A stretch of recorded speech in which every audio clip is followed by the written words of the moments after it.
So guys, last topic में हमने देखा बॉर्डर, मार्जिन, पैडिंग इन सीएसएस। आज की इस वीडियो में हम देखने वाले हैं डिस्प्ले प्रॉपर्टी इन सीएसएस। तो समझते हैं पहले ये डिस्प्ले प्रॉपर्टी आखिर में किस लिए यूज़ होती है। Okay, so display property specifies how an element is displayed. Okay, इसका मतलब क्या? तो डिस्प्ले प्रॉपर्टी डिसाइड करती है कि जो हमारा एलिमेंट है वो हमारे ब्राउज़र में कितनी जगह लेगा और वो किस तरीके से डिस्प्ले होगा। ओके, अगर मैं आप लोगों को इसका लाइव एग्जांपल करके दिखाऊं तो अपने सबलाइम टेक्स्ट एडिटर पे आ चुका हूं मैं। एक नया फाइल बनाया मैंने, इसे सेव कर देता हूं display.html के नाम से। HTML का जो बेसिक कोड है उसे जनरेट कर लेता हूं, यहाँ पे टाइटल में दे देता हूं डिस्प्ले। ओके, फिर बाद में इसके अंदर एक कंटेनर बनाऊंगा, इसके अंदर एक बॉक्स बनाऊंगा, उसमें मैं डालूंगा लॉरेन। ओके, फिर बाद में इंटरनल सीएसएस का यूज़ करके इसे थोड़ी बहुत मैं स्टाइलिंग दे दूंगा। ओके, सो सबसे पहला जो हमें काम करना है, कंटेनर को बैकग्राउंड कलर देना है।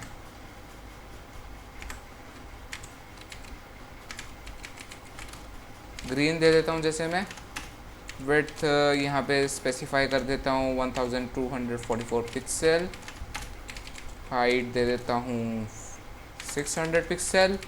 ओके, फिर बाद में अपने बॉक्स को बैकग्राउंड कलर दे देता हूँ यहाँ पे येलो।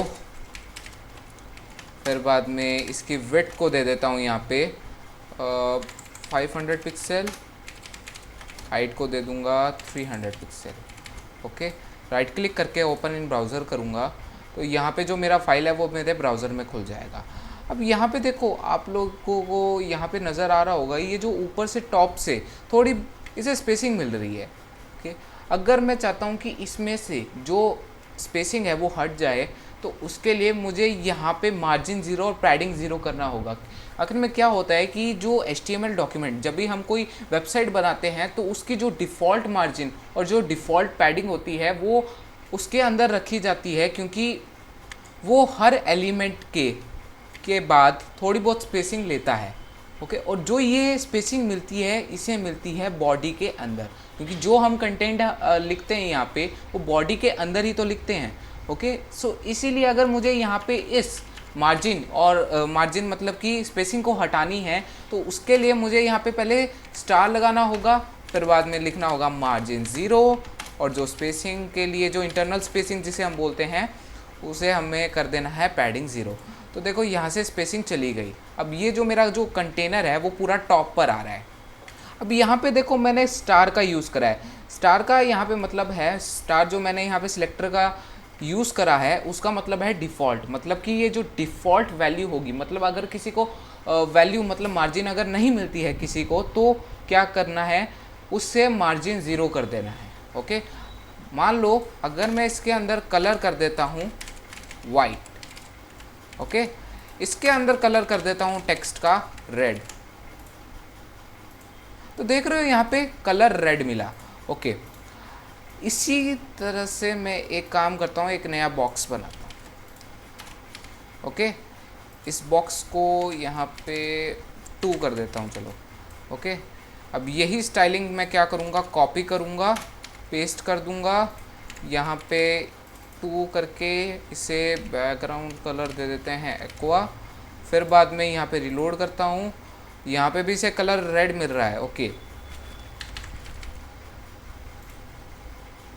तो देखो जो डिफ़ॉल्ट कलर होता है HTML डॉक्यूमेंट का वो होता है ब्लैक। ओके, अगर मैं इस कलर वाइट को यहाँ से मैं हटा दूँ तो क्या होगा, इसे डिफ़ॉल्ट कलर यहाँ पे मिलेगा जो कि है ब्लैक। ओके, अच्छा अगर मैं यहाँ पे कलर वाइट कर दूँ तो इसे यहाँ पे वाइट कलर मिल जाएगा। अब देखो यहाँ पे एक्चुअली में हुआ है कि डिफ़ॉल्ट के अंदर अगर हमने कोई भी एट्रीब्यूट, मतलब कि मैंने यहाँ पे इसे कह दिया है अगर किसी को ये एट्रीब्यूट्स मिलते हैं तो ठीक, अगर नहीं मिलते हैं तो इन एट्रीब्यूट्स की जो वैल्यू, डिफ़ॉल्ट वैल्यू जो होगी वो होगी इनके अंदर हमने जो वैल्यू स्टोर करी है वो। ओके, जैसे मार्जिन 0, ऊपर से यहाँ पे स्पेसिंग मिल रही थी थोड़ी बहुत, जैसे मार्जिन 0 करा तो क्या हो गया, स्पेसिंग यहाँ से चली गई। ओके, अब यहाँ पे देखो मैं आप लोगों को डिस्प्ले प्रॉपर्टी समझा रहा था। यहाँ पे देखो सबसे पहला देखो यहाँ पे हमारा जो टेक्स्ट है वो कितनी विड्थ ले रहा है हमारे एलिमेंट पर। मतलब हमारा ये टेक्स्ट को बैकग्राउंड कितना मिल रहा है, एकदम फुल बैकग्राउंड यहाँ पे मिल रहा है, लेकिन इसे एक एक्स्ट्रा बैकग्राउंड भी मिल रहा है क्योंकि टेक्स्ट के ख़त्म होने के बाद यहाँ पे एक एक्स्ट्रा बैकग्राउंड भी आ रहा है, क्योंकि यहाँ पे हमने विड्थ और हाइट यहाँ पे डिफाइन करके रखे हुए हैं, इसलिए यहाँ पे इसे एक्स्ट्रा बैकग्राउंड मिल रहा है। ओके, अगर मैं यहाँ पे इसकी हाइट एकदम से यहाँ पे हटा दूँ तो देखो इसे विड्थ से एक्स्ट्रा बैकग्राउंड यहाँ पे मिल रहा है। ओके, अगर मैं यहाँ पे विड्थ को भी कमेंट आउट कर दूँ और यहाँ पे रिलोड करूँ तो यहाँ पे देखो क्या हो रहा है, यहाँ पे जो पैराग्राफ है जितना वो कंटेनर के अंदर ले सकता है, एक लाइन पूरी जितना भी वो कंटेनर के अंदर ले सकता है उतनी उसने स्पेसिंग यहाँ पे ले ली। ओके, जितना वो नहीं ले सकता वहाँ से उसने क्या करा, वहाँ से उसने रैपिंग स्टार्ट कर दी, मतलब कि अगर इस लाइन पे नहीं ले रहा है तो वो अगली लाइन पे आ जाए, तो इसे हम बोलेंगे डिस्प्ले, मतलब कि हमारा जो कंटेंट है वो कितनी जगह हमारे डॉक्यूमेंट पे ले रहा है।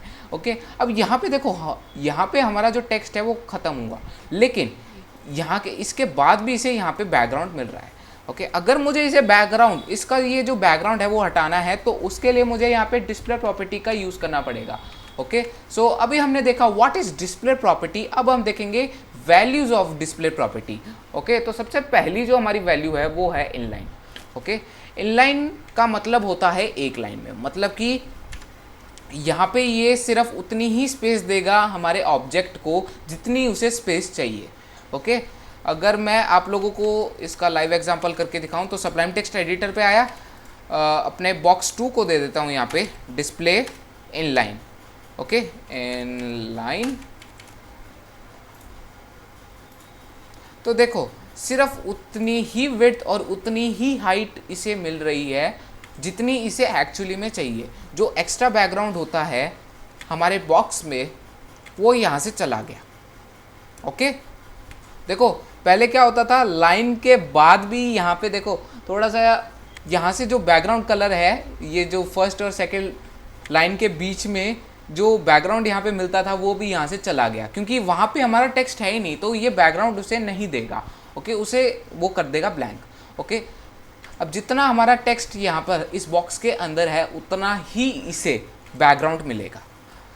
और साथ में यहाँ पे डिफाइन करके भी यहाँ पे रखा हुआ है मैंने, set width and height not allowed, मतलब कि अब यहाँ पे अगर मैं जितनी भी विड्थ जितनी भी हाइट दूंगा वो यहाँ पे नहीं लगेगी। ओके, विड्थ को अगर मैं 1500 पिक्सल भी कर दूँ, यहाँ पे रिलोड करूँ तो देखो इसे विड्थ इतनी मिल ही नहीं रही है। ओके, अच्छा अगर मैं इसकी डिस्प्ले को लाइन हटा दूँ यहाँ पे कुछ इस तरीके से, तो यहाँ पे देखो इसे 1500 पिक्सल की विड्थ यहाँ पे मिल रही है। ओके, सो ये था हमारा inline value. By the way मैं वापस से यहाँ पे कर देता हूँ। ओके, सो ये था हमारा इनलाइन वैल्यू। अब हम देखेंगे ब्लॉक। अब इनलाइन क्या करता था, इनलाइन सिर्फ हमारे एलिमेंट को उतनी ही स्पेस देता था जितना उसे चाहिए। ओके, लेकिन ब्लॉक क्या करता है, ब्लॉक हमारे एलिमेंट को फुल स्पेस देता है। ओके, एकदम फुल स्पेस, और साथ में इसमें हम विड्थ और हाइट भी दे सकते हैं। ओके, सो अगर मैं आप लोगों को इसका लाइव एग्जांपल करके दिखाऊं तो यहाँ पे अपना बॉक्स को यहाँ पे कर देता हूँ डिस्प्ले ब्लॉक। ओके, यहाँ पे रिफ्रेश करता हूँ तो यहाँ पे देखो एकदम वैसे का वैसा ही हमारा जो बॉक्स है वो दिखाई दे रहा है। ओके, जो डिफ़ॉल्ट वैल्यू होती है डिस्प्ले की वो होती है ब्लॉक, वो इनलाइन ब्लॉक भी नहीं होती है, वो होती है ब्लॉक।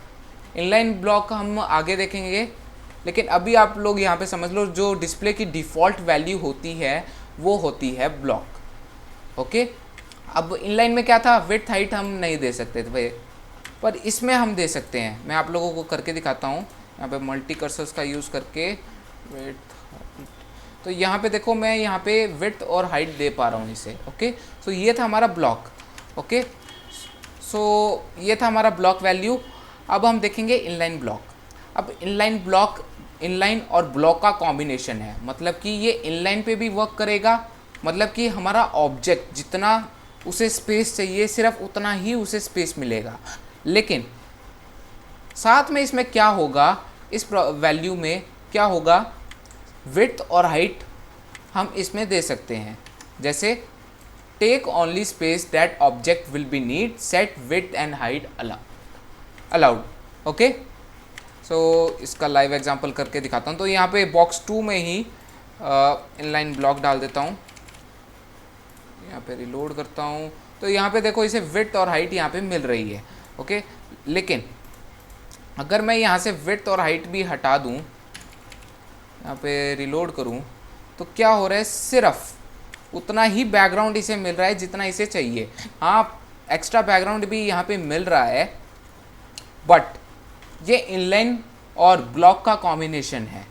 ओके, सो ये था हमारा इनलाइन ब्लॉक। ओके, अब हम देखेंगे नन।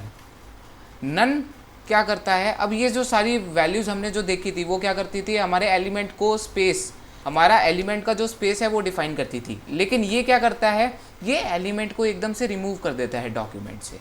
ओके, अब मान लो मैं एक नया बॉक्स बना देता हूँ, इसी कंटेनर के अंदर एक नया बॉक्स बना देता हूँ, div.box3, इसमें this is my box 3। Okay, box 3,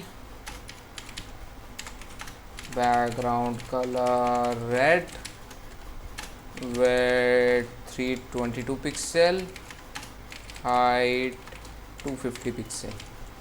okay, ये हमारा बॉक्स यहाँ पे आ रहा है। ओके, अगर मैं इस पर डिस्प्ले नन लगा दूँ, यहाँ पे मैं आप लोगों को दिखाता हूँ, अगर मैंने इसके डिस्प्ले को कर दिया नन, तो होगा क्या, ये एलिमेंट ही यहाँ से रिमूव हो गया। ओके, इसकी जगह पे एक नया बॉक्स अगर मैं यहाँ पे लगाऊँ, इसी को मैं कॉपी कर लेता हूँ,